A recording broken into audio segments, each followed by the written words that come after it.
This is 219 News Now, brought to you by Strachan Van Til, making lives easier for 94 years. I'm Andrew Garcia, and this is your 219 News Now. Gary Housing Authority has begun the process of tearing down an apartment building that was recently built but not occupied. In 2011, Gary approved a $1.5 million no-interest loan for the building at 7th and Broadway developed by John Coldia. The building appeared finished but was never occupied. 13 years later, the city is knocking it down as part of a program to address blight, saying it would cost more to finish than to rebuild.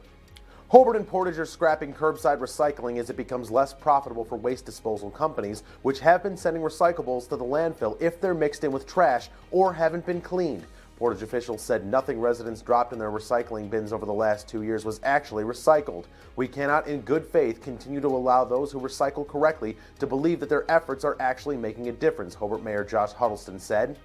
Ivy Tech announced that it will close for the solar eclipse on April 8th and operate remotely. The eclipse is set to pass through Indiana, with Indianapolis in the 115-mile path of total darkness. In the region, the eclipse will have about 95% coverage, meaning a sliver of the sun will still be visible. The eclipse will begin around 12:51 p.m. and end at 3:22 p.m.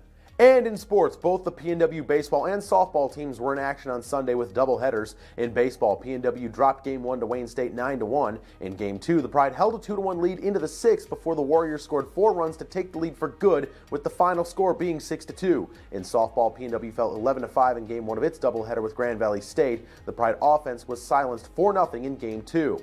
To read up on more local news and headlines, visit JEDtv.com and NWI.com. I'm Andrew Garcia, and this has been your 219 News Now.